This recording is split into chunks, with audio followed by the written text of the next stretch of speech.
Could I have a cup of tea? I haven't been into work. I guess I've just been waiting to hear from you, hear from my husband. Bruce? Oh, yeah, no, it's nothing. I was going through the top cupboard in my kitchen and the chair slipped and I kind of hit the door with my face. It hurt like hell. Yeah. I've been round to Doug and Eleanor's and they're very worried. I feel sorry for them. Eric was like an uncle to him. They were pretty close. They spend a lot of time with each other, especially when they have to go to conferences. Have you met his wife, Diane? Diane is really nice. She helps out with the glaziers, organises the Christmas party, that sort of thing. They have 2 kids, really sweet kids. She used to look out for me when I worked there. Yes. He left after the argument. It was about 8 o'clock. Yes, that's my birthday. Not one of the big ones, but I guess you can see that. It was my birthday, like you said. We were going to have a meal at home. We had our meal. He gave me his present. I guess I didn't like the present. It wasn't the present so much. It was one of those arguments that had been simmering for a while. The present was a mirror. A nice mirror. He'd engraved the glass, the kind of mirror a princess would have in a story. He made it specially for me. When you've been married for 10 years, stuff accumulates. We could argue about anything. And he's so nice. That doesn't help. He tries to smooth things over and that just makes it worse. We're both passive-aggressive, so we never normally argue directly about anything. I did. Well, we met when we were 17, both working at the glaziers. Yeah, when I was at school. I worked part-time in the front shop. It was sort of an extended family thing.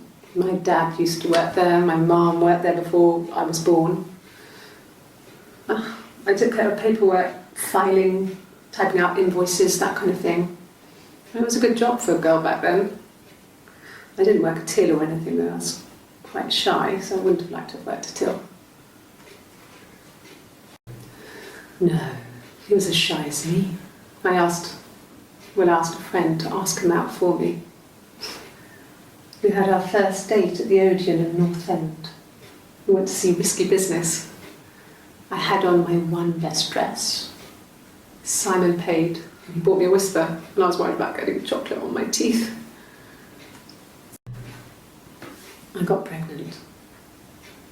Both our parents had a big powwow. We weren't even in the room, and they decided we should get married. I guess you could call it that, but we were both happy to get married. It was a beautiful wedding. We had our first dance to Come Back and Stay. I'm not sure if that's a good wedding song, but I loved it. I chose it. It was genuinely our first dance. We'd never danced together before. It was probably awful to watch, but I enjoyed it. It felt like it was just me and Simon for that moment. Just the 2 of us. We spent the wedding night in a hotel in Brighton. It would have been too much to do more. We were saving for the baby. It was wonderful to be in a hotel, away from home, just alone together. Since then, we've always tried to get away for our holiday. We couldn't afford our own place. Simon dropped out of school, went full-time at the glaziers. That was Eric's generosity. We moved in with his mum and dad. They had a spare room for us and the baby, if it came. It was a nice change, time to myself, living there for those months, full of hope. No, I lost the baby. I had a miscarriage at 8 months. We carried on living at Simon's parents until, well, it was only a few months after. Then my parents died. It was the worst year of my life. a miscarriage, and then my parents. At the time they said it was poison, food poisoning. I mean, I felt so guilty. If I'd still been at home, maybe I could have done something. I don't know. Yes, I inherited it from my parents, so it made sense to move back, me and Simon. Felt like going back to old ways before the pregnancy. Reminded me of being a girl, a dollhouse in the attic, old things. We didn't sleep in my parents' bedroom for a long time. We decorated it as soon as we moved in, but it was another year before we started sleeping there. I got a job to contribute, you know.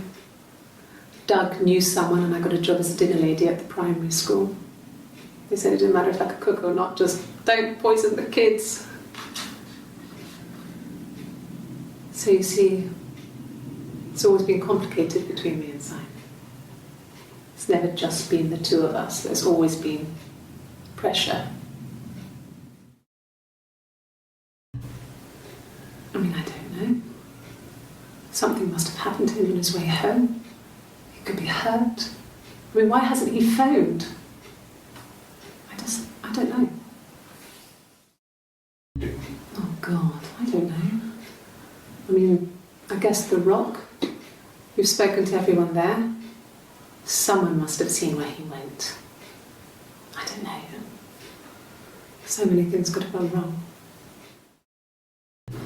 No. I mean, everyone loves Simon. He was so nice to everyone. He loves me. Fine. I've never had my fingerprints taken before. I once put my hand on the oven. Okay? I've given blood before. Do you need to take that for your records?